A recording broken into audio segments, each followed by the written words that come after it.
ਦਰਸ਼ਕੋ break ਤੋਂ ਬਾਅਦ ਤੁਹਾਨੂੰ ਆਪਾਂ ਸਭ ਨੂੰ ਜੀ ਆਇਆਂ ਕਹਿੰਦੇ ਆ। ਸੋ ਹੁਣ ਆਪਾਂ ਗੱਲਬਾਤ ਕਰਨ ਜਾ ਰਹੇ ਹਾਂ। ਕੱਲ ਵਾਲੇ ਪ੍ਰੋਗਰਾਮ ਦੇ ਵਿੱਚ ਵੀ ਆਪਾਂ ਭਾਰਤ ਦੇ ਜੋ ਕਿਸਾਨ ਨੇ ਉਹਨਾਂ ਬਾਰੇ ਗੱਲਬਾਤ ਕੀਤੀ ਸੀ ਕਿ ਕਿੱਦਾਂ ਮੋਦੀ ਸਰਕਾਰ ਜੋ ਭਾਰਤ ਦੇ ਕਿਸਾਨਾਂ ਦੇ ਲਈ ਜੋ 3 ਬਿੱਲ ਜਿਹੜੇ ਉਹਨਾਂ ਨੇ ਬਣਾਏ ਨੇ ਔਰ ਜਿਸ ਵਿੱਚ ਭਾਰਤ ਦੇ ਜਿਹੜੇ ਕਿਸਾਨ ਨੇ ਉਹਨਾਂ ਨੂੰ ਘਸਿਆਰੇ ਬਣਾਇਆ ਜਾਏਗਾ ਔਰ ਆਰਥਿਕ ਤੌਰ ਤੇ ਉਹਨਾਂ ਨੂੰ ਤੋੜਿਆ ਜਾਏਗਾ। ਸੋ ਇਸ ਬਿਹਾਫ ਦੇ ਉੱਤੇ ਕਿਸਾਨ ਮੁੱਦੇ ਨੂੰ ਆਧਾਰ ਬਣਾ ਕੇ ਬੀਬੀ ਹਰਸਿਮਰਤ ਕੌਰ ਬਾਦਲ ਨੇ ਮੋਦੀ ਕੈਬਨਿਟ ਚੋਂ ਆਪਣਾ ਜਿਹੜਾ ਅਸਤੀਫਾ ਹੈ ਉਹ ਦੇ ਦਿੱਤਾ ਹੈ। ਕੀ ਹੁਣ ਬੀਜੇਪੀ ਬਾਦਲ ਅਕਾਲੀ ਦਲ ਗੱਠਜੋੜ ਟੁੱਟ ਜਾਵੇਗਾ, ਇਸ ਬਾਰੇ ਆਪਾਂ ਗੱਲਬਾਤ ਕਰਨ ਜਾ ਰਹੇ ਹਾਂ। ਸੋ ਅਸੀਂ ਚਾਹਾਂਗੇ ਕਿ ਤੁਸੀਂ ਸਾਡੇ ਨਾਲ ਇਸੇ ਤਰ੍ਹਾਂ ਹੀ ਜੁੜੇ ਰਹਿਣਾ। ਦੇਖਣ ਸੁਣਨ ਲਈ ਤੁਹਾਡਾ ਸਭ ਦਾ ਬਹੁਤ ਬਹੁਤ ਸ਼ੁਕਰੀਆ ਜੀ। ਡਾਕਟਰ ਸਾਹਿਬ ਕੀ ਵਿਚਾਰਾਂ ਨੇ? ਦੇਖੋ ਵਿਚਾਰਾਂ ਤਾਂ ਕਈ ਖਿਆਲ ਘੁੰਮ ਰਹੇ ਨੇ ਜੀ ਕੀ ਕਹੀਏ ਹਾਲਾਂ ਪੰਜਾਬੀ ਕਹੀਏ ਤੇ ਕੀ ਨਾ ਕਹੀਏ। ਨਹੀਂ ਮਤਲਬ ਇਹ ਹੈ ਕਿ ਪੰਜਾਬੀ ਦੇ ਇੰਨੇ ਕੁ ਫਰੇਜ਼ ਮੇਰੇ ਦਿਮਾਗ 'ਚ ਘੁੰਮ ਰਹੇ ਨੇ ਜੀ। ਹਾਲਾਂ ਇਹ ਵੀ ਕਹਿਣ ਨੂੰ ਜੀ ਨਹੀਂ ਕਰਦਾ ਵੀ ਟੁੱਟ ਗਈ ਤੜਕ ਕਰਕੇ ਲਾਈ ਬੇਕਦਰਾਂ ਨਾਲ ਯਾਰੀ, ਕਿਉਂਕਿ ਅਜੇ ਤੜਕ ਕਰਕੇ ਟੁੱਟੀ ਨਹੀਂ ਅਜੇ। ਬੀਬੀ ਹਰਸਿਮਰਤ ਕੌਰ ਬਾਦਲ ਨੇ ਕੱਲ ਜਦੋਂ ਅਸੀਂ ਗੱਲ ਕਰਦੇ ਹਾਂ ਇਹ ਕਿਹਾ ਕਿ ਭਾਈ ਇਹ ਕਿਵੇਂ ਡਰਾਮੇਬਾਜ਼, ਔਰ ਹੁਣ ਮੈਂ ਉਹ ਲਫ਼ਜ਼ ਨਹੀਂ ਦੁਹਰਾਣੇ ਜਿਹੜੇ ਕੱਲ ਕੇ ਤੁਸੀਂ ਆਬਜੈਕਟ ਕੀਤਾ ਬਾਅਦ। ਦੇਖੋ ਇਹ ਨਹੀਂ ਹੈ, ਅਸੀਂ ਜਦੋਂ ਕਿਸੇ ਦੀ ਗੱਲ ਕਰਦੇ ਹਾਂ ਉਹਦੀਆਂ ਨੀਤੀਆਂ ਦੀ ਗੱਲ ਹੁੰਦੀ ਹੈ। ਬਿਲਕੁਲ। ਜਦੋਂ ਤੁਸੀਂ ਪਬਲਿਕ ਲਾਈਫ ਦੇ ਵਿੱਚ ਹੁੰਦੇ ਹੋ, ਲੋਕਾਂ ਦੇ ਜਜ਼ਬਾਤਾਂ ਦੇ ਨਾਲ ਖੇਡਦੇ ਹੋ, ਲੋਕਾਂ ਦੇ ਹੱਕਾਂ ਤੇ ਛਾਪੇ ਮਾਰਦੇ ਹੋ,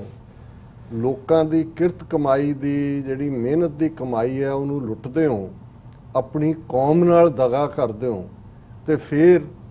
ਇਹੋ ਜਿਹੇ ਲੋਕਾਂ ਦਾ ਇੱਥੇ ਵੀ ਮੂੰਹ ਕਾਲਾ ਹੈ ਤੇ ਰੱਬ ਦੀ ਦਰਗਾਹ ਦੇ ਵਿੱਚ ਵੀ ਮੂੰਹ ਕਾਲਾ। ਬਿਲਕੁਲ। ਸੋ ਮੈਂ ਸਮਝਦਾ ਹਾਂ ਕਿ ਵੀ ਜਿੱਥੋਂ ਤੱਕ ਇਸ ਬਾਦਲ ਟੱਬਰ ਦਾ ਤਾਲੁਕ ਹੈ, ਪ੍ਰਕਾਸ਼ ਸਿੰਘ ਬਾਦਲ ਜਿਹੜਾ ਪੈਟਰਨ ਹੈ ਅਕਾਲੀ ਦਲ ਦਾ, ਇਹਦਾ ਮੁੰਡਾ ਸੁਖਬੀਰ ਬਾਦਲ ਜਿਹੜਾ ਪ੍ਰਧਾਨ ਹੈ, ਹਰਸਿਮਰਤ ਕੌਰ ਬਾਦਲ ਸੁਖਬੀਰ ਦੀ ਘਰ ਵਾਲੀ, ਹੁਣ ਅਕਾਲੀਆਂ ਦੇ ਇਹੀ 2 MP ਘਰ ਵਾਲਾ ਘਰ ਵਾਲੀ, ਉਹ ਜਿਹੜੀ ਹੈ ਬਠਿੰਡੇ ਤੋਂ ਆਇਆ ਤੇ ਉਹ ਪਤਾ ਨਹੀਂ ਕਿੱਥੋਂ ਫਿਰੋਜ਼ਪੁਰ ਤੋਂ ਕਿ ਕਿੱਥੋਂ ਆਇਆ। ਹਾਂ ਹੁਣ ਕੁੱਲ ਮਿਲਾ ਕੇ ਤੁਸੀਂ ਦੇਖੋ ਇਹਨਾਂ ਨੇ ਜਿਸ ਅੰਦਾਜ਼ 'ਚ ਸਿੱਖਾਂ ਵਰਗੀ ਸ਼ਾਨਮਤੀ ਕੌਮ, ਅਸੀਂ ਤੀਸਰੀ ਧਿਰ ਸੀ 47 'ਚ ਗੱਲਬਾਤ ਦੇ ਵੇਲੇ, ਸੈਪਰੇਟ ਇਲੈਕਟੋਰੇਟ ਸੀ, ਸਿੱਖ ਆਪਣੀਆਂ ਵੋਟਾਂ ਨਾਲ ਆਪਣੇ ਨੁਮਾਇੰਦੇ ਚੁਣਦੇ ਸੀ। 175 ਸਾਲ ਪਹਿਲਾਂ ਅਸੀਂ ਇੱਕ ਸੋਵਰਨ ਜਿਹੜਾ ਹੈ ਉਸ ਸਟੇਟ ਦੇ ਮਾਲਕ ਸੀ। ਹੁਣ ਇਹ ਦੇਖਣ, ਔਰ ਇਹ ਨਹੀਂ ਹੈ 47 'ਚ ਬੇਸ਼ੱਕ ਉਜਾੜਾ ਹੋਇਆ, ਦੋਵੇਂ ਪਾਸੇ ਹੋਇਆ, 40% ਸਿੱਖ ਜਿਹੜੇ ਨੇ ਉਹ ਆਪਣੇ ਘਰ-ਬਾਰ ਛੱਡ ਕੇ ਇੱਧਰ ਆਏ। ਭਾਵੇਂ master Tara Singh and company ਨੇ 47 ਦੇ ਵਿੱਚ ਕਿਸਮ ਦਾ ਧਰੋ ਹੀ ਕਮਾਇਆ ਹੈ ਹਿੰਦੂਆਂ ਦੇ ਲੀਡਰਸ਼ਿਪ ਦੇ ਝਾਂਸੇ 'ਚ ਫਸ ਕੇ, ਪਰ ਫਿਰ ਵੀ ਇਹ ਕ੍ਰੈਡਿਟ ਮੈਂ ਸਮਝਦਾ ਹਾਂ ਕਿ ਵੀ even devil must be given his due. ਇਨਸਾਫ ਨਹੀਂ ਹੁੰਦਾ ਜੇ ਤੁਸੀਂ ਇੱਕ ਬਾਇਜ਼ ਬਣਾ ਲਓ। ਉਹਨੇ 47 ਤੋਂ ਬਾਅਦ ਜਿਹੜੀ ਅੱਧੀ ਕੌਮ ਆਲਮੋਸਟ 40% ਪਨਾਹਗੀਰ ਬਣੀ ਸੀ, ਉਹਨਾਂ ਨੂੰ ਖੜੇ ਵੀ ਰੱਖਿਆ, ਟੁਗੈਦਰ ਵੀ ਲਿਆਂਦਾ। ਅਕਾਲੀ ਦਲ ਰਾਹੀਂ ਪੰਜਾਬੀ ਸੂਬੇ ਦਾ ਮੋਰਚਾ ਵੀ ਲਾਇਆ ਕਿ ਪੰਜਾਬੀ ਜ਼ਬਾਨ ਦਾ ਸੂਬਾ ਬਣਾਓ। 57,000 ਤੋਂ ਜ਼ਿਆਦਾ ਗ੍ਰਿਫਤਾਰੀਆਂ ਵੀ ਹੋਈਆਂ, ਔਰ ਉਸ ਸਾਰੇ ਚੋਂ ਇੱਕ ਗੱਲ ਅਕਾਲੀ ਦਲ ਦੇ ਕ੍ਰੈਡਿਟ 'ਚ ਜਾਂਦੀ ਹੈ ਕਿ ਉਹਨਾਂ ਨੇ ਆਪਣੀ ਡਿਫਾਈਂਸ ਨਹੀਂ ਛੱਡੀ, ਔਰ ਉਹਦਾ ਹੀ ਨਤੀਜਾ ਹੈ ਭਾਵੇਂ ਟੁੱਟਾ ਭੱਜਾ ਲੂਲਾ ਲੰਗੜਾ ਪੰਜਾਬੀ ਸੂਬਾ ਉਹਨਾਂ ਨੇ ਸਾਡੇ ਹਵਾਲੇ 1 ਨਵੰਬਰ 1966 ਨੂੰ ਕੀਤਾ, ਪਰ ਪਹਿਲੀ ਵਾਰ ਹਿਸਟਰੀ ਦੇ ਵਿੱਚ ਸਾਡੇ ਕੋਲ 50,300 ਸਕੁਅਰ ਕਿਲੋਮੀਟਰ ਦੀ ਟੈਰੀਟਰੀ ਹੈ ਜਿੱਥੇ ਸਾਡੀ ਆਬਾਦੀ 70% ਦੇ ਨੇੜੇ ਹੈ, ਜਿਹੜੀ ਪਹਿਲਾਂ ਕਦੇ ਨਹੀਂ ਸੀ। ਜਿਹੜਾ ਜੁਆਇੰਟ ਪੰਜਾਬ ਸੀ ਪ੍ਰੀ 47 ਪੀਰੀਅਡ, ਸਿੱਖ ਰਿਆਸਤਾਂ ਛੱਡ ਦਿਓ ਕਿਉਂਕਿ ਉਹ ਇੰਡੀਪੈਂਡੈਂਟ ਰਿਆਸਤਾਂ ਸੀ, ਪਟਿਆਲਾ, ਨਾਭਾ, ਜੀਂਦ, ਕਪੂਰਥਲਾ, ਫਰੀਦਕੋਟ, ਇਹਨਾਂ ਸਾਰਿਆਂ ਦੇ ਵਿੱਚ। ਲੇਕਿਨ ਜਿਹੜਾ ਬ੍ਰਿਟਿਸ਼ ਪੰਜਾਬ ਸੀ ਉਹਦੇ ਸਿੱਖਾਂ ਦੀ ਆਬਾਦੀ 12-13% ਤੋਂ ਜ਼ਿਆਦਾ ਨਹੀਂ ਸੀ, ਔਰ ਉਹ ਵੀ ਖਿਲਰੀ ਹੋਈ ਸੀ। ਕੋਈ ਜ਼ਿਲ੍ਹਾ ਐਸਾ ਨਹੀਂ ਸੀ ਜਿਹਦੇ 'ਚ ਮੈਜੋਰਿਟੀ ਹੋਏ। ਲੇਕਿਨ ਤੁਹਾਨੂੰ ਇਹ ਬਣਿਆ ਬਣਾਇਆ ਇੱਕ ਨਿਊਕਲੀਅਸ ਮਿਲਿਆ 50,300 ਸਕੁਅਰ ਕਿਲੋਮੀਟਰ ਦਾ, ਜਿੱਥੇ ਇੱਕ ਸਿੱਖ ਚੀਫ ਮਿਨਿਸਟਰ ਅਕਾਲੀ ਦਲ ਦਾ ਬਣ ਸਕਦਾ ਸੀ, ਔਰ ਬਣਿਆ ਵੀ। ਪਹਿਲਾ chief minister 1966 justice Gurnam Singh ਬਣਿਆ, ਫਿਰ ਲਛਮਣ ਸਿੰਘ ਗਿੱਲ ਵੀ ਬਣਿਆ 18 ਮਹੀਨੇ ਲਈ। 66 ਤੋਂ ਬਾਅਦ ਪਿਛਲੇ 60 ਸਾਲ ਦੇ ਵਿੱਚ ਜਾਂ 54 ਸਾਲ 'ਚ ਕੋਈ ਜਿਹੜਾ ਪੰਜਾਬ ਦੇ ਵਿੱਚ ਗੈਰ ਸਿੱਖ ਚੀਫ ਮਿਨਿਸਟਰ ਨਹੀਂ ਬਣਿਆ, ਕਿਉਂਕਿ ਆਬਾਦੀ ਦੇ ਲਿਹਾਜ਼ ਹੈ ਕਿ ਸੀਟਾਂ 117 ਨੇ, ਉਹਨਾਂ 'ਚੋਂ 90 ਜਾਂ 92 ਸਿੱਖ ਨੇ MLA ਜਿਹੜੇ ਬਣ ਕੇ ਆਉਂਦੇ ਨੇ। ਲੇਕਿਨ ਇਹਦੇ ਬਾਵਜੂਦ ਕਿਉਂ ਡੀਜਨਰੇਸ਼ਨ ਹੋਈ, ਕਿਉਂ ਬੇੜਾ ਗਰਕ ਹੋਇਆ, ਕਿਉਂ ਜਿਹੜਾ ਅਕਾਲੀ ਦਲ ਸਿੱਖ ਹੱਕਾਂ ਦਾ ਸੀ ਉਹ RSS ਦੀ ਐਕਸਟੈਂਸ਼ਨ ਬਣਿਆ, ਉਹਦੇ ਲਈ ਜੇ ਕੋਈ ਗੁਨਾਹਗਾਰ ਹੈ ਤੇ ਇਹ ਬਾਦਲ ਟੱਬਰ ਹੈ, ਪਿਓ ਵੀ ਪੁੱਤਰ ਵੀ, ਔਰ ਇਹ ਅਨਪੜ੍ਹ ਜਿਹੀ ਬਿਲੋ ਮੈਟ੍ਰਿਕੂਲੇਟ ਜਿਹੜੀ ਆਪਣੇ ਨਾਂ ਨਾਲ MA F ਕੀ ਹੁੰਦਾ MA BF ਲਿਖਦੀ ਹੈ, ਉਹ ਵੈਸੇ ਤਾਂ ਲਾਈਟਰ ਵੇਨ ਤੇ ਆ ਕਿ ਮੈਟ੍ਰਿਕ ਅਪੀਅਰਡ ਬਟ ਫੇਲਡ, ਪਰ ਉਹ ਜਿਹੜਾ ਅੰਗਰੇਜ਼ੀ ਜਿਵੇਂ ਉਹ ਕਨਵੈਂਟਸ ਜਾਣ ਵਾਲਿਆਂ ਨੂੰ ਬੁੱਲ ਜੇ ਵਿੰਗੇ ਕਰਕੇ ਬੋਲਣੀ ਆਉਂਦੀ ਹੈ, ਕੋਈ ਫਾਰਮਲ ਐਜੂਕੇਸ਼ਨ ਨਹੀਂ ਹੈ, ਕੋਈ ਪਾਸ ਨਹੀਂ ਕੀਤਾ ਹੋਇਆ। ਹੁਣ ਇਹਨਾਂ ਨੇ ਕਿਵੇਂ ਅਕਾਲੀ ਦਲ ਜਾਂ ਸਿੱਖਾਂ ਦਾ ਡਿਕਲਾਈਨ ਕੀਤਾ ਕਿ ਅੱਜ ਉਹ ਤੀਸਰੀ ਧਿਰ ਦੀ ਆਵਾਜ਼, ਜਦੋਂ ਕਿ ਅਸੀਂ ਦੇਖ ਰਹੇ ਹਾਂ ਚੀਨ ਦੀ, ਅਸੀਂ ਪਾਕਿਸਤਾਨ ਦੇ ਹਵਾਲੇ ਨਾਲ ਗੱਲ ਕੀਤੀ, ਸਿੱਖ ਆਵਾਜ਼ ਕਿੱਥੇ ਹੈ? ਜਿਹੜੀ ਪੋਲੀਟੀਕਲ ਰਿਪਰੈਜ਼ੈਂਟੇਟਿਵ ਬਾਡੀ ਹੈ, ਜਿਨ੍ਹਾਂ ਦੇ ਕੋਲ ਸਾਡੀ ਸਭ ਤੋਂ ਵੱਡੀ ਰਿਲੀਜੀਅਸ ਇੰਸਟੀਟਿਊਸ਼ਨ ਹੈ ਸ਼੍ਰੋਮਣੀ ਗੁਰਦੁਆਰਾ ਪ੍ਰਬੰਧਕ ਕਮੇਟੀ, ਜਿਹਦੇ 1200 ਕਰੋੜ ਦਾ ਬਜਟ ਹੈ, ਬਣੀਆਂ ਬਣਾਈਆਂ ਸਟੇਜਸ ਨੇ, ਉਹਨਾਂ ਚੋਂ ਕਿਉਂ ਨਹੀਂ ਕੌਮੀ ਆਜ਼ਾਦੀ ਦੀ ਗੱਲ ਨਿਕਲਦੀ? ਉਹਨਾਂ ਚੋਂ ਕਿਉਂ ਨਹੀਂ ਸਿੱਖ ਹੱਕਾਂ ਦੀ ਗੱਲ ਨਿਕਲਦੀ? ਇਸ ਦੇ ਬਰਕਸ ਜਿਸ ਅੰਦਾਜ਼ 'ਚ ਇਹਨਾਂ ਨੇ ਡਿਲਿਊਟ ਕੀਤਾ ਸਿੱਖੀ ਵੈਲਿਊਜ਼ ਨੂੰ, RSS ਦੀ ਐਕਸਟੈਂਸ਼ਨ, ਔਰ ਇਹ ਪ੍ਰਕਾਸ਼ ਸਿੰਘ ਬਾਦਲ ਸੀ ਜਿਹਨੇ RSS ਜਾਂ ਉਦੋਂ ਉਹਨਾਂ ਦੀ ਪੋਲੀਟੀਕਲ ਪਾਰਟੀ ਭਾਰਤੀ ਜਨਸੰਘ ਸੀ, ਉਹਦੇ ਨਾਲ ਪੋਲੀਟੀਕਲ ਅਲਾਈਅੰਸ ਕੀਤਾ ਵੇ ਬੈਕ 60s ਦੇ ਵਿੱਚ ਹੀ। ਔਰ ਜਦੋਂ ਵੀ ਹੋਇਆ ਦੇਖੋ ਅਲਾਈਅੰਸ ਸ਼ਿਵ ਸੈਨਾ ਨੇ ਵੀ, ਜਿਹੜੇ ਦੋ ਸਭ ਤੋਂ ਜ਼ਿਆਦਾ ਕਲੋਜ਼ ਪਾਰਟੀਆਂ BJP ਦੀਆਂ, ਜਦੋਂ ਅਜੇ ਜਿਸ ਜ਼ਮਾਨੇ 'ਚ BJP ਕੋਲ ਸਿਰਫ 2 ਸੀਟਾਂ ਸੀ ਪਾਰਲੀਮੈਂਟ 'ਚ, ਉਦੋਂ ਵੀ 2 ਪਾਰਟੀਆਂ ਦੇ ਨਾਲ ਅਲਾਈਅੰਸ, ਜਿਹੜਾ ਸਭ ਤੋਂ ਪਹਿਲਾਂ ਜੇ ਕਿਸੇ ਪਾਰਟੀ ਦੇ ਨਾਲ ਅਲਾਈਅੰਸ BJP ਜਾਂ ਭਾਰਤੀ ਜਨਸੰਘ ਦਾ ਸ਼ੁਰੂ ਹੋਇਆ ਤੇ ਅਕਾਲੀ ਦਲ ਸੀ, ਬਾਦਲ ਦੀ ਵਜ੍ਹਾ ਕਰਕੇ। ਐਸੇ ਮੌਕੇ ਵੀ ਆਏ ਸਿੱਖਾਂ ਦੇ ਕੋਲ ਜਦੋਂ ਇੰਦਰਾ ਗਾਂਧੀ ਨੇ ਐਮਰਜੈਂਸੀ ਲਾਈ, ਔਰ ਉਹਨੇ ਇੰਦਰਾ ਗਾਂਧੀ ਨੇ ਇੱਕ ਆਪਣਾ ਐਮਿਸਰੀ ਭੇਜਿਆ, ਉਹਨੇ ਕਿਹਾ ਕਿ ਉਹਨੇ ਦੇਖਿਆ ਵੀ ਸਾਰੇ ਸੁਸਰੀ ਵਾਂਗ ਸੌਂ ਗਏ ਨੇ, ਸਿੱਖਾਂ ਨੇ ਪੰਜਾਬ 'ਚ ਅਕਾਲੀਆਂ ਨੇ ਮੋਰਚਾ ਲਾਇਆ ਐਮਰਜੈਂਸੀ ਦੇ ਖਿਲਾਫ, ਔਰ ਉਹਨੇ ਸੁਨੇਹਾ ਭੇਜਿਆ ਵੀ ਤੁਸੀਂ ਪੰਜਾਬ ਲੈ ਲਓ ਸਾਰਾ, ਆਟੋਨਮਸ, ਪਾਣੀ ਵੀ ਤੁਹਾਡਾ, ਚੰਡੀਗੜ੍ਹ ਵੀ ਤੁਹਾਡਾ, ਪੂਰੀ ਆਟੋਨਮੀ, ਸਿਰਫ ਇਹ ਹੈ ਵੀ ਸੈਂਟਰ 'ਚ ਮੈਨੂੰ ਸਪੋਰਟ ਕਰੋ ਤੇ ਇੱਕ ਐਕਸਟਰਨਲ ਅਫੇਅਰਸ ਔਰ ਦੂਜੇ 2 ਮਹਿਕਮੇ ਰਹਿਣ ਦਿਓ, ਬਾਕੀ ਆਟੋਨਮਸ, ਪਰ ਇਹ ਆਪਣਾ ਮੋਰਚਾ ਵਾਪਸ ਲੈ ਲਓ ਐਮਰਜੈਂਸੀ ਦੇ ਖਿਲਾਫ। ਹੁਣ ਉਸ ਮੌਕੇ ਤੇ ਜੋ ਅੰਦਰੂਨੀ ਹਲਕੇ ਦੱਸਦੇ ਨੇ ਕਿ ਦੂਸਰਾ ਸ਼੍ਰੋਮਣੀ ਕਮੇਟੀ ਪ੍ਰਧਾਨ ਜਥੇਦਾਰ ਟੌੜਾ ਸੀ, ਉਹਨੇ ਕਿਹਾ, ਔਰ ਇਹ ਅੰਮ੍ਰਿਤਸਰ ਦੇ ਵਿੱਚ ਚੱਲ ਰਿਹਾ ਸੀ, ਉਹਨੇ ਕਿਹਾ ਜੀ ਇਸ ਤੋਂ ਵਧੀਆ ਹੋਰ ਸਾਨੂੰ ਕੀ ਡੀਲ ਮਿਲ ਸਕਦੀ ਹੈ ਕਿ ਕੌਮਾਂ ਦਾ ਕੁਛ ਨਾ ਕੁਛ ਮੁਸ਼ਕਲਾਂ 'ਚ ਹੀ ਬਣਦਾ। ਹੁਣ ਬਾਦਲ ਕਿਉਂਕਿ RSS ਦੇ ਢਹਿ ਚੜਿਆ ਹੋਇਆ ਸੀ ਤੇ RSS ਦੇ ਸਾਹਮਣੇ ਉਹ ਇੱਕ ਪਾਸੇ ਇੰਦਰਾ ਗਾਂਧੀ ਨੂੰ ਵਰਤ ਰਿਹਾ ਸੀ, ਜਿਹਨੂੰ ਬਾਅਦ 'ਚ ਵਾਜਪਾਈ ਨੇ ਦੁਰਗਾ ਕਹਿ ਕੇ ਸਿਰ ਤੇ ਚੜਾਇਆ, ਉੱਥੇ RSS ਦਾ ਚੀਫ ਜਿਹੜਾ ਹੈ ਉਹ ਜੇਲ੍ਹ 'ਚੋਂ ਮਾਫੀ ਵੀ ਮੰਗ ਰਿਹਾ ਸੀ ਕਿ ਭਾਈ ਅਸੀਂ ਤੇਰੀ ਹਮਾਇਤ ਕਰਦੇ, ਕਿਉਂਕਿ ਉਹ ਇਹ ਦੇਖ ਰਹੇ ਸੀ ਕਿ ਇੰਦਰਾ ਗਾਂਧੀ ਹੀ ਇੱਕ ਹੈ ਜਿਹਦੇ ਰਾਹੀਂ ਉਹ ਆਪਣਾ ਹਿੰਦੂਤਵਾ ਦਾ ਏਜੰਡਾ ਅੱਗੇ ਤੋਰ ਕੇ ਵੀ ਇਹ ਤਾਂ ਫਿਰ ਜਾਂਦੀ ਲੱਗੇਗੀ ਤੇ ਅਸੀਂ ਸਾਂਭਾਂਗੇ, ਔਰ ਉਹੀ ਹੋਇਆ। ਕਿਉਂਕਿ ਬਾਦਲ ਨੇ ਜਿਹੜਾ ਕੋਈ ਵੀ ਐਸੀ ਸਿਚੁਏਸ਼ਨ ਜਿੱਥੇ ਦੇਖੋ ਕੱਲਾ ਸਿਰ ਭੰਨਣ ਦੇ ਨਾਲ ਕਿਸੇ ਥਾਂ ਨਾਲ ਕੁਝ ਹਾਸਲ ਨਹੀਂ ਹੁੰਦਾ, ਜਿਨ੍ਹਾਂ ਲੋਕਾਂ ਨੇ ਵੀ ਕੁਝ ਹਾਸਲ ਕੀਤਾ ਉਹ ਹਮੇਸ਼ਾ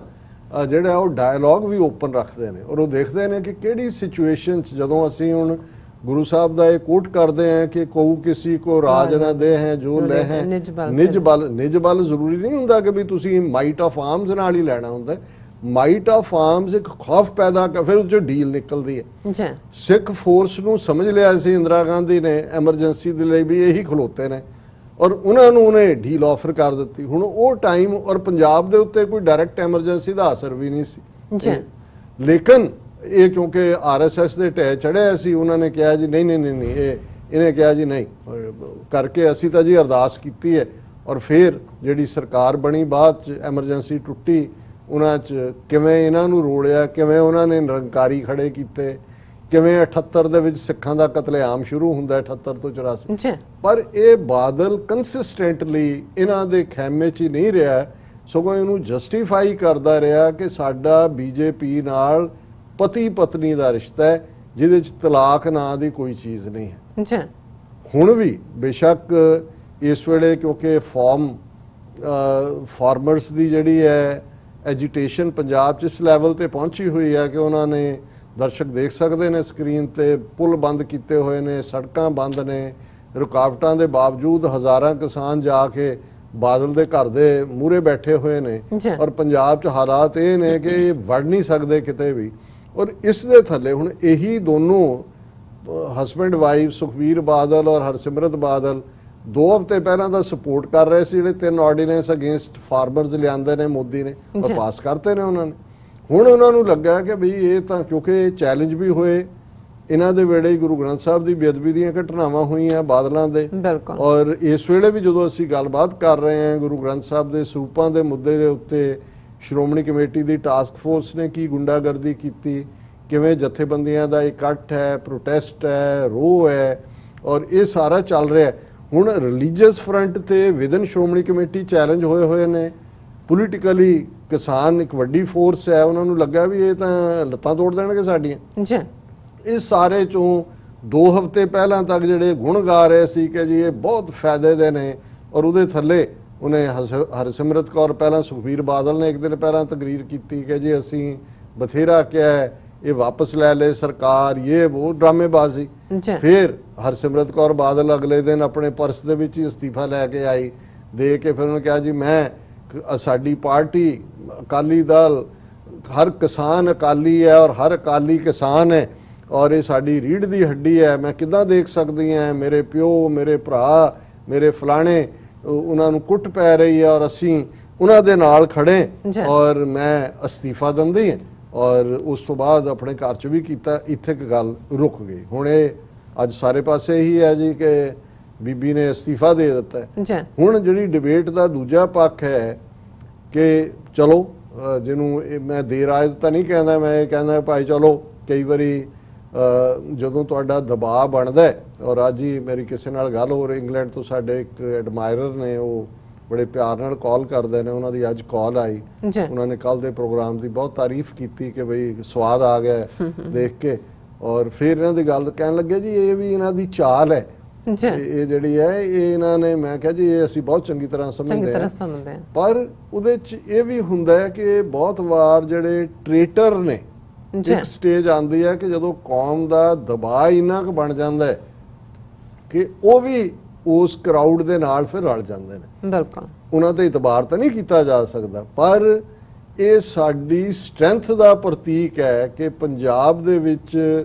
ਜਿਸ ਲੈਵਲ ਦੇ ਉੱਤੇ ਅੱਜ ਖਾਲਿਸਤਾਨ ਦੀ ਗੱਲ ਹੋਏ, ਰਿਲੀਜੀਅਸ ਰਿਫਾਰਮ ਦੀ ਗੱਲ ਹੋਏ, ਫਾਰਮਰਸ ਭਾਵੇਂ ਕੋਈ ਖਾਲਿਸਤਾਨ ਦੀ ਐਜੀਟੇਸ਼ਨ ਨਹੀਂ ਕਰ ਰਹੇ, ਪਰ ਸਟੇਟ ਦੇ ਮਾਈਟ ਨੂੰ ਚੈਲੰਜ ਕਰਨਾ,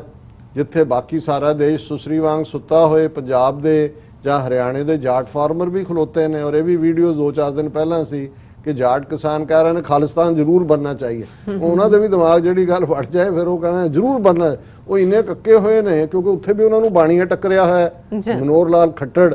ਮੁਲਤਾਨੀ ਝਾਂਗੀ, ਉਹ ਉਹਨਾਂ ਦਾ ਜਾਟਾਂ ਦਾ ਸੂਬਾ ਹੈ, 40% ਤੋਂ ਜ਼ਿਆਦਾ ਨੇ, ਉਹ ਉੱਤੇ ਬੈਠਾ ਬਾਣੀਆਂ ਜਿਹੜਾ ਉਹ ਆਰਡਰ ਕਰ ਰਿਹਾ। ਦਿੱਲੀ ਵੱਲ ਦੇਖਦੇ ਨੇ ਗੈਂਡਾ ਬੈਠਾ ਅਮਿਤ ਸ਼ਾਹ ਬਾਣੀਆਂ, ਦੂਜੇ ਪਾਸੇ ਮੋਦੀ ਕਹਿੰਦਾ ਤਾਂ ਤੇਲੀ ਹੈ ਮੈਂ ਆਪਣੇ ਆਪ ਨੂੰ, ਪਰ ਲੱਗਾ ਬਾਣੀਆਂ ਦੇ ਨਾਲ ਹੋਇਆ। ਹੁਣ ਉਸ ਸਾਰੇ ਚੋਂ ਜੇ ਕੋਈ ਤਬਦੀਲੀ ਹੈ, ਔਰ ਜੇ ਪੰਜਾਬ ਔਰ ਇਹ ਹਰਿਆਣਾ ਖਲੋਂਦੇ ਨੇ, ਸਿੱਖ ਖਲੋਂਦੇ ਨੇ ਫਾਰਮਰ, ਆਉਣ ਵਾਲੇ ਦਿਨਾਂ 'ਚ ਅਸੀਂ ਦੇਖਦੇ ਹਾਂ ਅਮਰਿੰਦਰ ਵੀ ਉਹ ਬਹੁਤ ਜਿਹੜਾ ਸ਼ਤੂੰਗੜਾ ਰਜਵਾੜਾ, ਉਹਨੇ ਕਿਹਾ ਜੀ ਪੰਜਾਬ 'ਚ ਕਾਹਨੂੰ ਪੁੱਲ ਪੱਲ ਬੰਦ ਕਰਕੇ ਲੋਕਾਂ ਨੂੰ ਦਿੱਲੀ ਜਾਓ। ਉਹ ਵੀ ਕਹਿੰਦਾ ਵੀ ਇਹਨਾਂ ਦੇ ਗਲ ਪਾਓ। ਕਾਂਗਰਸ ਵੀ ਦੇਖਦੀ ਹੈ ਕਿ ਵੀ ਹੋਰ ਕਿਸੇ ਪਾਸਿਓਂ ਤਾਂ ਸਾਡਾ ਮੂੰਹ ਸਿਰ ਨਹੀਂ ਨਿਕਲਿਆ ਇਸ ਫਾਰਮਰ ਐਜੀਟੇਸ਼ਨ 'ਚ। ਔਰ ਦੁਨੀਆ ਦੀ ਤੁਸੀਂ ਤਾਰੀਖ ਦੇਖ ਲਓ, ਜਿਹੜਾ ਆਰਗੇਨਾਈਜ਼ਡ ਸੈਕਟਰ ਜਾਂ ਇੰਡਸਟਰੀਅਲ ਰੈਵੋਲੂਸ਼ਨ ਲੈਨਿਨ ਦੇ ਜ਼ਮਾਨੇ 'ਚ ਇੰਡਸਟਰੀਅਲ ਵਰਕਰਸ ਨੇ ਲਿਆਂਦਾ, ਚਾਈਨਾ 'ਚ ਜਿਹੜੀ ਤਬਦੀਲੀ ਆਈ ਉਹ ਫਾਰਮਿੰਗ ਸੈਕਟਰ ਨੇ ਲਿਆਂਦੀ, ਕਿਸਾਨਾਂ ਨੇ ਲਿਆਂਦੀ। ਔਰ ਇੱਥੇ ਜਿੱਥੇ ਤਾਂ ਤੁਹਾਡਾ ਸਾਰੀ ਬ੍ਰੈਡ ਬਟਰੀ ਉਹਦੇ ਨਾਲ ਜੁੜੀ ਹੋਈ ਹੈ ਵੀ ਇੱਕ ਕਿਸਾਨ ਹੈ ਫਿਰ ਸਿੱਖ ਹੈ, ਜੇ ਉਹਨਾਂ ਨੂੰ ਸਮਝ ਆ ਜਾਏ ਕਿ ਭਾਈ ਇਹ ਹੁਣ ਕੋਈ ਨਹੀਂ ਹੈ, ਇਹ ਤਾਂ ਫਾਈਨਲ ਅਸੀਂ ਡੂ ਔਰ ਡਾਈ ਦੀ ਲੜਾਈ ਹੈ, ਔਰ ਇਹਨਾਂ ਨੇ ਸਾਨੂੰ ਕਾਲੋਨੀ ਬਣਾਇਆ। ਹੁਣ ਇਹ ਪੁੱਛਿਆ ਜਾ ਰਿਹਾ ਕਿ ਜੀ ਬਾਕੀ ਕਿਸਾਨ ਕਿਉਂ ਨਹੀਂ ਇਹੀ ਪੰਜਾਬ ਜਾਂ, ਮੈਂ ਕਿਹਾ ਜੀ ਹੈ ਹੀ ਖਵਾਉਣ ਵਾਲੀ ਬ੍ਰੈਡ ਬਾਸਕਟ ਹੀ ਇਹ ਨੇ। ਬਿਲਕੁਲ ਉਹ ਤਾਂ ਆਪਣਾ ਜਿਹੜਾ ਹੈ ਉਹ ਕੋਈ ਮਸਾਲੇ ਕਰਦਾ, ਕੇਰਲਾ ਵਾਲੇ, ਮਹਾਰਾਸ਼ਟਰ ਜਾਂ ਆਂਧਰਾ ਵਿਚਾਰੇ ਕਣਕ ਉਹ ਸਭ ਤੋਂ ਜ਼ਿਆਦਾ ਸੁਸਾਈਡ ਕਰਨ ਵਾਲੇ ਨੇ। 60% ਤੋਂ ਜ਼ਿਆਦਾ ਵੀਟ ਪੰਜਾਬ ਦਾ ਕਿਸਾਨ ਸੈਂਟਰਲ ਪੂਲ 'ਚ ਦਿੰਦਾ ਹੈ, 40% ਤੋਂ ਜ਼ਿਆਦਾ ਝੋਨਾ ਦਿੰਦਾ ਹੈ, ਚੌਲ। ਔਰ ਈਵਨ ਹਰਿਆਣੇ 'ਚ ਵੀ ਜਿਹੜੀ ਬੈਲਟ ਸਿਰਸਾ, ਕਰਨਾਲ, ਹੁਣ ਕਰਨਾਲ 'ਚ ਸ਼ੇਖੂਪੁਰੇ 'ਚੋਂ ਜਿਹੜੇ ਉਜੜੇ ਵਿਰਕ ਨੇ ਉਹ ਆ ਕੇ ਉੱਥੇ ਬੈਠੇ ਨੇ, ਔਰ ਉਹਨਾਂ ਨੇ ਲਹਿ ਲਹਾਂਦੇ ਖੇਤਾਂ 'ਚ ਬਦਲ ਦਿੱਤਾ ਹੈ। ਈਵਨ ਉੱਤਰਾਖੰਡ ਦਾ ਉਦਮ ਸਿੰਘ ਨਗਰ ਏਰੀਆ ਜਿਹੜੇ ਮਝੈਲ, ਗੁਰਦਾਸਪੁਰ, ਅੰਮ੍ਰਿਤਸਰ ਦੇ ਗਏ ਨੇ, ਉਹਨਾਂ ਨੇ ਜਾ ਕੇ 1 ਮਿਲੀਅਨ ਤੋਂ ਜ਼ਿਆਦਾ ਉੱਥੇ ਉਹਨਾਂ ਦੀ ਆਬਾਦੀ ਹੈ। ਤੁਸੀਂ ਪੰਜਾਬ ਤੋਂ ਬਾਹਰ ਹਰਿਆਣਾ ਜਾਂ ਈਵਨ ਯੂਪੀ ਜਾਂ ਉੱਤਰਾਖੰਡ ਜਾਂ ਕੱਛ ਗੁਜਰਾਤ ਦੇ ਵਿੱਚ ਜਿੱਥੇ ਪੰਜਾਬ ਦੇ ਸਿੱਖ ਕਿਸਾਨਾਂ ਨੇ ਜਾ ਕੇ ਉਹਨੂੰ ਨਰਮੇ ਦੀ ਸਭ ਤੋਂ ਵੱਡੀ ਮੰਡੀ ਬਣਾ ਦਿੱਤਾ, ਕਾਟਨ ਦੀ, ਕਪਾਹ ਦੀ। ਹੁਣ ਬਾਕੀ ਤਾਂ ਜਿਹੜੇ ਨੇ ਉਹ ਤਾਂ ਉਹਨਾਂ ਦੀ ਕਮਾਈ ਖਾਂਦੇ ਨੇ। ਸੋ ਇਸ ਗੱਲ ਨੂੰ ਅਸੀਂ ਸਮਝਦੇ ਹਾਂ ਕਿ ਵੀ ਅਜੇ ਇੱਕ ਸਟੈਪ ਆਇਆ ਔਰ ਅਕਾਲੀਆਂ ਨੂੰ ਇਹ ਨਜ਼ਰ ਆ ਰਿਹਾ। ਗੱਲ ਇਹ ਨਹੀਂ ਹੈ ਵੀ ਬਾਦਲ ਤਾਂ ਇਨਸਿਗਨੀਫੀਕੈਂਟ ਨੇ, ਗੱਲ ਤਾਂ ਸਿੱਖਾਂ ਦੀ ਹੋਂਦ ਜਿਹੜੀ ਸਿੱਖ ਪਾਰਟੀ, ਅਕਾਲੀ ਪਾਰਟੀ, ਸਿੱਖ ਆਈਡੈਂਟੀਟੀ ਦੀ ਲੜਾਈ ਜਿਹਨੇ ਲੜੀ 1920 ਚ ਗੁਰਦੁਆਰਾ ਐਕਟ ਬਣਨ ਤੱਕ, ਹਿੰਦੂ ਮਹੰਤਾਂ ਤੋਂ ਗੁਰਦੁਆਰੇ ਆਜ਼ਾਦ ਕਰਵਾਏ, ਪੋਲੀਟੀਕਲੀ ਲੈਪਸ ਕੀਤਾ 47 ਚ। ਔਰ ਇਹ ਜਿਵੇਂ ਬਾਦਲ ਨੇ ਅੱਧੀ ਸਦੀ ਤੋਂ ਅਕਾਲੀ ਦਲ ਨੂੰ ਆਪਣੀ ਜਿਹੜੀ ਹੈ ਉਹ ਨਿੱਜੀ ਜਾਇਦਾਦ ਬਣਾ ਕੇ, ਨਿੱਜੀ ਜਗੀਰ, ਫੀਫਟਮ ਬਣਾ ਕੇ ਲੁੱਟਿਆ। ਹੁਣ ਦੇਖਣਾ ਇਹ ਹੈ ਕਿ ਭਾਈ ਕੀ ਇਹ ਬੀਜੇਪੀ ਦੇ ਨਾਲ ਨਾਤਾ ਤੋੜਨਗੇ ਮੁਕੰਮਲ ਤੌਰ ਤੇ? ਜੇ ਤੋੜਨਗੇ ਤੇ ਕੀ ਇਹ ਹੁਣ ਪੰਥਕ ਸਫਾਂ 'ਚ ਆਜ਼ਾਦੀ ਦੇ ਲਈ ਆ ਕੇ ਖਲੋਣਗੇ? ਮੈਨੂੰ ਨਹੀਂ ਲੱਗਦਾ ਜੇ ਹਾਲ ਦੀ ਘੜੀ। ਮੈਨੂੰ ਲੱਗਦਾ ਵੀ ਇਹ ਜਿਹੜਾ ਗੁੱਸਾ ਹੈ ਇਹਨਾਂ ਦੇ ਖਿਲਾਫ ਉਹਨੂੰ ਕਰਕੇ ਆਪਣਾ ਇਹ ਦੇਖਣਗੇ। ਔਰ ਇੱਕ ਸਟੇਜ ਦੇ ਉੱਤੇ ਇੱਕ ਪਾਸੇ ਇਹ ਵੀ ਹੁੰਦਾ ਹੈ, ਮੈਨੂੰ ਯਾਦ ਹੈ ਸੁਖਜਿੰਦਰ ਸਿੰਘ ਹੁਣ ਤਾਂ ਵਿਚਾਰੇ ਚੜ੍ਹਾਈ ਕਰ ਗਏ ਕੈਂਸਰ ਨਾਲ, ਉਹ ਇੱਕ ਵਾਰ ਇੱਥੇ ਆਏ ਸਰ ਸਿਮਰਜੀਤ ਸਿੰਘ ਮਾਨ ਹੋਰਾਂ ਦੇ ਨਾਲ, ਉਹਨਾਂ ਦੇ ਜਨਰਲ ਸੈਕਟਰੀ ਸੀ, ਤੇ ਉਦੋਂ ਕਿ ਜਥੇਦਾਰ ਅਕਾਲ ਤਖਤ ਜਥੇਦਾਰ ਰਣਜੀਤ ਸਿੰਘ ਨੂੰ ਲਾਇਆ ਸੀ ਇਹਨਾਂ ਨੇ ਬੜਾ ਅਪਮਾਨਿਤ ਕਰਕੇ, ਔਰ ਪੂਰਨ ਸਿੰਘ ਨੂੰ ਬਣਾਇਆ ਸੀ। ਤੇ ਉਹਦੇ 'ਚ ਉਹਨਾਂ ਨੇ ਇੱਕ ਮਲਵਈ ਲਹਿਜੇ ਦੇ ਵਿੱਚ ਡਾਇਲੌਗ ਕਿਹਾ। ਉਹਨਾਂ ਨੇ ਕਿਹਾ ਕਿ ਵੀ ਗੱਲ ਇਹ ਨਹੀਂ ਹੈ, ਵਿਕੇ ਹੋਇਆਂ ਦੀ ਇੰਨੀ ਗਿਣਤੀ ਹੈ ਕਿ ਇੱਕ ਜਥੇਦਾਰ ਦੀ ਪੱਗ ਲਹਿ ਰਹੀ ਹੈ ਤੇ ਦੂਸਰਾ ਕੋਲ ਬੈਠਾ ਕਹਿ ਰਿਹਾ ਮੇਰੇ ਸਿਰ ਤੇ ਧਰ ਦਿਓ, ਮੇਰੇ ਸਿਰ ਤੇ ਧਰ ਦਿਓ। ਸੋ ਹੁਣ ਦੇਖਣਾ ਇਹ ਹੈ ਕਿ ਵੀ ਉਧਰ ਉਹ ਬ੍ਰਹਮਪੁਰਾ ਹੋਏ, ਸੁਖਦੇਵ ਢੀਂਡਸਾ ਹੋਏ, ਉਹ ਜਿਹੜੇ ਸਾਰੇ ਨਿੱਕੇ ਨਿੱਕੇ ਦਿੱਲੀ ਦੇ ਵਿੱਚ, ਉਹ ਜਮੂਰਾ, ਗ੍ਰੇਟਰ ਕੈਲਾਸ਼, ਜੀਕੇ, ਉਹ ਇੱਕ ਜਿਹੜਾ ਵੱਡਾ ਸਪੋਲੀਆ ਮਨਜਿੰਦਰ ਸਿਰਸਾ ਜਿਹੜਾ ਫਿਲਮ ਬੋਰਡ ਨੂੰ ਕਹਿ ਰਿਹਾ ਕਿ ਜੀ ਇਹ ਪ੍ਰੋਬ ਕਰੋ ਡਰੱਗਸ ਬਾਲੀਵੁੱਡ ਇੰਡਸਟਰੀ 'ਚ ਕਿੱਥੋਂ ਆ ਰਹੀਆਂ ਨੇ, ਕੀ ਹੋ ਰਿਹਾ ਹੈ ਸਾਰਾ। ਸੋ ਇਹਨਾਂ ਨੇ ਇੰਨੇ ਆਪਣੇ ਜਿਹੜੇ ਨੇ ਉਹ ਬੱਚੇ ਜਮੂਰੇ ਛੱਡੇ ਹੋਏ ਨੇ ਚਾਰ ਚਫੇਰੇ ਟੌਂਟ ਬਟੌਂਟ, ਉਹ ਕਹਿਣਗੇ ਕਿ ਜੀ ਚਲੋ ਇਹਨਾਂ ਤੋਂ ਤਾਂ ਹੋਇਆ, ਹੁਣ ਅਸੀਂ ਤੁਹਾਡੇ ਨਾਲ ਆ ਜਾਂਦੇ। ਪਰ ਮੇਰਾ ਖਿਆਲ ਹੈ ਵੀ ਹੁਣ ਸਾਨੂੰ ਇਹਨਾਂ ਤੇ ਤਾਂ ਇਤਬਾਰ ਕਰਨਾ ਤਾਂ ਦੂਰ ਦੀ ਗੱਲ ਹੈ, ਪਰ ਜੇ ਇਹਨਾਂ ਨੇ ਵੀ ਜਿਹੜਾ ਉਹ ਅਲਟੀਮੇਟਲੀ ਆਜ਼ਾਦੀ ਦੇ ਰਸਤੇ ਤੇ ਆ ਜਾਣ, ਸਭ ਤੋਂ ਪਿਛਲੀ ਲਾਈਨ 'ਚ ਖਲੋ ਜਾਣ, ਔਰ ਬੀਬੀ ਹਰਸਿਮਰਤ ਕੌਰ ਜਿਹੜਾ ਹੈ ਜਿਵੇਂ 84 ਦੇ ਦੌਰ 'ਚ ਸਿੱਖਾਂ ਦੀਆਂ ਵੋਟਾਂ ਲੈਣ ਲਈ ਜਿਹੜਾ ਉਹ ਉਸ ਕਿਸਮ ਦੇ ਖਾਲਸਾਈ ਬਾਣੇ ਦੇ ਵਿੱਚ ਜਿਹੜੇ ਨੇ ਅਕਾਲੀ ਭੋਗਾਂ ਤੇ ਜਾਂਦਾ ਸੀ, ਪ੍ਰਕਾਸ਼ ਸਿੰਘ ਬਾਦਲ ਦੂਜਾ, ਔਰ ਸਾਰੀ ਖਾਲਿਸਤਾਨ ਦੇ ਜਿਹੜੇ ਨੇ ਉਹਨਾਂ ਨੂੰ ਲੱਗਦਾ ਸੀ ਕਿ ਬਈ ਇਹੀ ਬਾਦਲ ਹੈ ਜਿਹੜਾ ਡੈਲੀਗੇਸ਼ਨ ਲੈ ਕੇ UN ਸੈਕਟਰੀ ਜਨਰਲ ਬੁਟਰਸ ਗਾਲੀ ਨੂੰ 1993 ਚ ਮਿਲਣ ਜਾ ਰਿਹਾ ਸੀ ਜੀ, ਰਾਈਟ ਆਫ ਸੈਲਫ ਡਿਟਰਮੀਨੇਸ਼ਨ ਦਿਓ ਸਿੱਖਾਂ ਨੂੰ। ਕਹਿਣਗੇ ਤਾਂ ਹੁਣ ਵੀ ਹੋ ਸਕਦਾ ਹੈ, ਲੇਕਿਨ ਇਹਨਾਂ ਤੇ ਇਤਬਾਰ ਨਹੀਂ ਕੀਤਾ ਜਾ ਸਕਦਾ। ਪਰ ਪੰਜਾਬ ਦੇ ਵਿੱਚ ਆਉਣ ਵਾਲੇ ਪੀਰੀਅਡ ਦੇ ਵਿੱਚ ਨਵੇਂ ਪਰਮੂਟੇਸ਼ਨ ਕੰਬੀਨੇਸ਼ਨ ਬਣਨਗੇ। ਇੱਕ ਪਾਸੇ ਟੌਂਟ ਬਟੌਂਟਾਂ ਦੇ ਹਰ ਕੋਈ ਆਪੋ ਆਪਣੀ ਜਿਹੜੀ ਹੈ ਉਹ ਕੀਮਤ ਵਸੂਲ ਕਰਨਾ ਚਾਹੇਗਾ, ਪਰ ਆਜ਼ਾਦੀ ਦੇ ਪਰਵਾਨਿਆਂ ਨੂੰ ਇਹ ਗੱਲ ਸਪਸ਼ਟ ਹੋਣੀ ਚਾਹੀਦੀ ਹੈ ਕਿ ਮੁਕੰਮਲ ਆਜ਼ਾਦੀ ਦਰਿਆਏ ਜਮਨਾ ਤੋਂ ਵਾਘਾ ਤੱਕ ਇੰਡੀਪੈਂਡੈਂਟ ਸੋਵਰਨ ਨੇਸ਼ਨ ਖਾਲਿਸਤਾਨ, ਇਸ ਤੋਂ ਬਿਨਾ ਸਾਡਾ ਕੋਈ ਮਸਲਾ ਹੱਲ ਨਹੀਂ ਹੋਣਾ। ਜੀ ਡਾਕਟਰ ਸਾਹਿਬ ਤੁਹਾਡਾ ਬਹੁਤ ਬਹੁਤ ਸ਼ੁਕਰੀਆ। ਸਾਥ ਲੈਣੇ ਬ੍ਰੇਕ। ਵਿਊਅਰਸ ਤੁਸੀਂ ਇਸੇ ਤਰ੍ਹਾਂ ਹੀ ਬਨੇ ਰਹਿਣਾ। ਮਿਲਦੇ ਹਾਂ ਛੋਟੇ ਜਿਹੇ ਵਕਫੇ ਤੋਂ ਬਾਅਦ।